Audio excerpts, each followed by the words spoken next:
Toda brincadeira é divertida, mas acaba até que você ganha milhões de dólares com isso.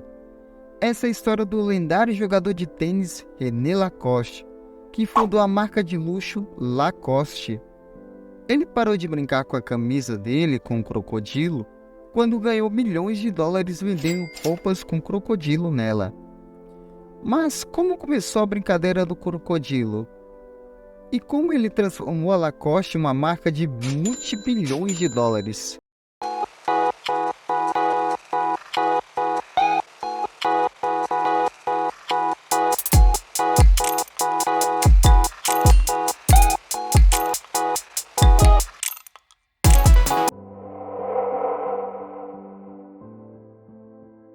René Lacoste nasceu em 2 de julho de 1904 em Paris, França. Seus pais, Jean e Jules Lacoste, eram alunos de classe superior na sociedade.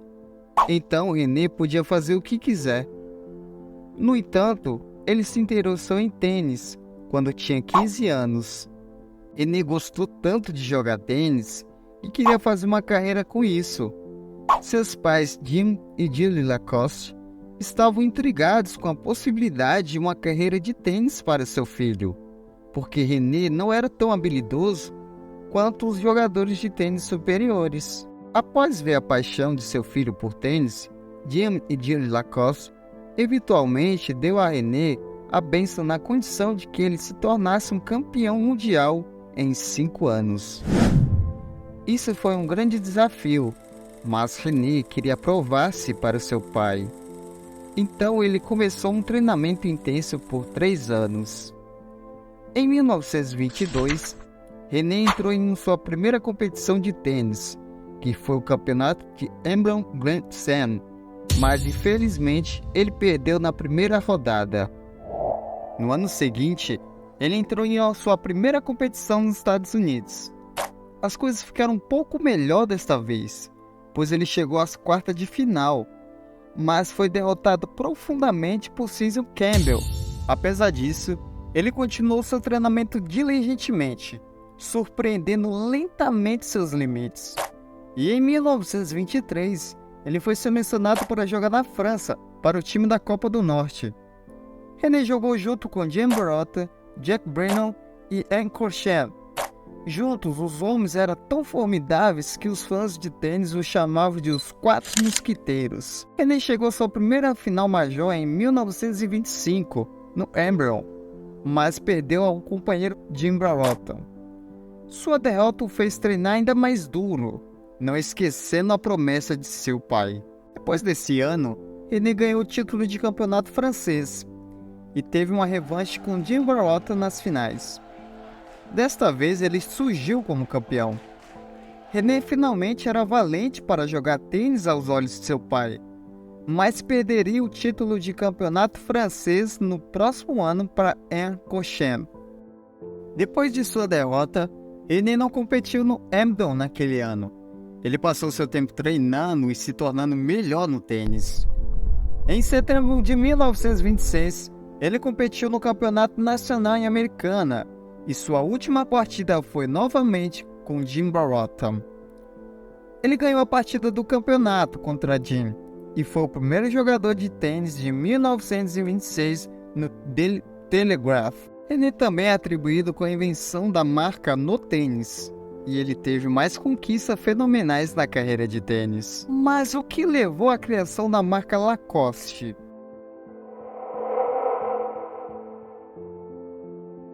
Em 1926, o time da Copa da França chegou à final do torneio mundial, mas eles perderam para o time dos Estados Unidos. Porém, algo fenomenal aconteceu no último torneio, que intrigou os jornalistas americanos. O time americano tinha o Bill Thunder como sendo seu melhor jogador. Ele era bem conhecido por ter uma vitória inesperada em campeonatos de tênis. O oponente de Bill Thunder para a final da Copa do Mundo foi o René, e todos os entusiastas de tênis no mundo estavam ao lado deles. Para a surpresa de todos, o René foi feliz após triunfar contra Bill, ganhando o jogo de 4-0 contra ele. Os jornalistas americanos presentes no jogo notaram o estilo fenomenal do René e o nomearam de O Crocodilo. Embora o time tenha perdido a final, essa vitória aumentou suas chances de ganhar a Copa do Mundo no próximo ano. Depois, René derrotou Bill novamente em outra final do Grupo Mundial, e um dos 3 jogos contra ele. O nome Crocodilo passou para a França, e o René se tornou amado. René admitiu que o apelido destacou seu nome em torneios de tênis, e deu dedicação maior a nunca desistir de sua espada. Depois desse ano, o time da Copa do Mundo estava em um jogo crucial, e seu capitão prometeu ao René um suéter de pele de crocodilo se ele ganhasse. O René tomou essa promessa e foi para frente para ganhar o jogo. Depois de ganhar o jogo, Robert George desenhou um crocodilo simbólico e colocou no blazer de René. Ele vestiu o blazer para o jogo e sua confiança atraiu os olhos dos fãs de tênis. Embora o René tinha vestido um blazer de crocodilo em todos os jogos, mas foi 5 anos depois que a marca Lacoste finalmente foi lançada. Tendo treinado desde muito jovem, o René fez algumas observações sobre sua experiência pessoal. Ele percebeu que a camiseta de bordão longo era muito incômoda para jogar e não dava flexibilidade devida ao jogador. Essa observação o levou a desenhar a primeira versão do uniforme oficial de tênis hoje. Mas ainda estava na fase de produção e ainda não tinha sido lançada. Em 1933, o René pediu a Andrew Guillet, o proprietário da maior firma de fabricação de tênis francês na época, para embrodear o crocodilo na frente de sua camiseta de tênis, que ele iria vestir para o próximo jogo. Depois disso, eles produziram mais camisetas e isso se transformou em um grande negócio.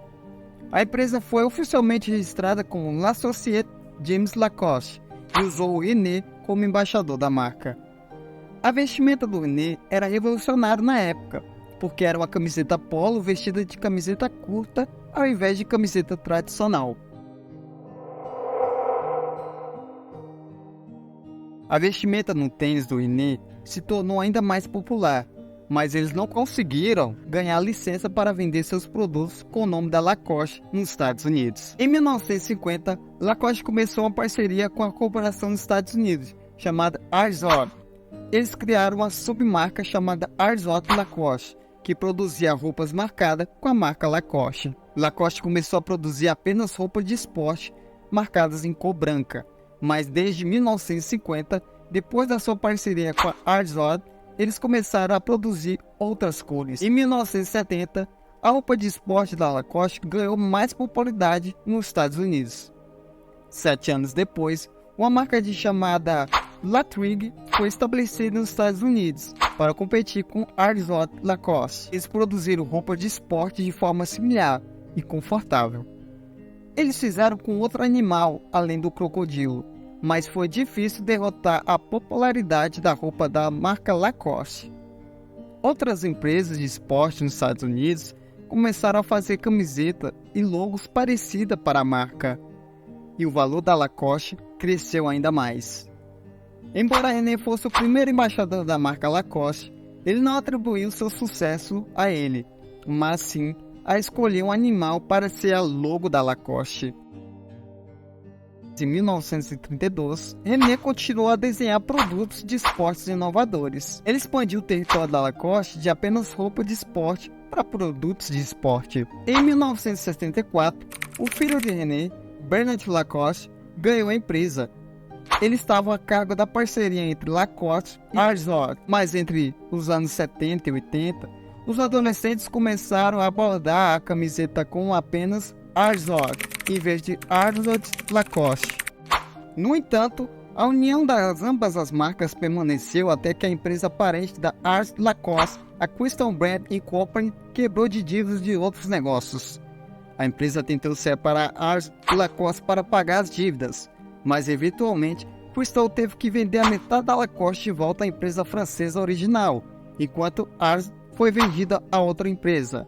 Em 1993, Lacoste terminou sua parceria com a Arzot após ganhar os direitos exclusivos dos Estados Unidos para distribuir camisetas sob sua própria marca. Em 1990, Lacoste terminou sua crise de identidade de marca com a empresa chinesa chamada Crocodilo. Depois disso, Bernard Lacoste decidiu que precisava de um novo diretor para levar a empresa para a frente. No 12 de outubro de 1996, o crocodilo René Lacoste morreu aos 92 anos. A empresa lamentou a perda de seu fundador, mas olhou para o futuro. Em 2000, começou a mudar o diretor criativo da Lacoste, de Lacoste de Guillaume Rosier para Christophe Lamy. Essa decisão ajudou a restabelecer a popularidade da Lacoste, não apenas como uma empresa de camisetas, mas também como uma marca de moda luxuosa. Sob a nova administração, Lacoste diversificou seus produtos. Lacoste se dividiu em outras áreas de moda, e ela começou a produzir tênis, óculos, bags, cuecas, perfumes, meias e até relógios. Em 2005, Bernard Lacoste ficou com dívidas e entregou a empresa para seu irmão mais jovem, Michael Lacoste. Michael tinha trabalhado na empresa com seu irmão por anos, então ele era mais do que capaz de carregar o legado. No dia 21 de março de 2006, Bernard morreu. Lacoste começou a licenciar seu legado para as outras empresas após Michael assumir a administração. No entanto, essa decisão mudou em alguns anos. Embora as camisetas de polo da Lacoste sejam fabricadas sob licença em Tailândia e China, agora possui uma licença exclusiva para as roupas de Lacoste em todo o mundo.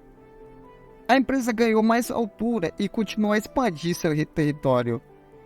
Em 2007, Lacoste apresentou um sítio de e-commerce para o mercado americano.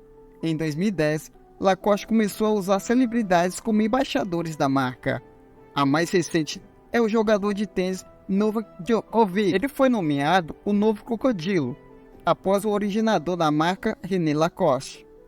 No entanto, Novak foi dado um contrato de 5 anos de embaixador de marcas, que começou em 2017. Hoje, o logo da Crocodilo e da marca Lacoste fala por si só. A marca é extremamente popular, com milhares de fãs e nas mídias sociais de comunidades diversas. Uma marca que cresceu nomeada por uma brincadeira e apelido, hoje valendo mais de $1 bilhão nos Estados Unidos. E aí, o que você imaginava o significado do logo da Lacoste? Comente aqui no vídeo abaixo. E se gostou desse conteúdo, deixe seu like e se inscreva no canal para estar trazendo mais conteúdos como esse. Até a próxima!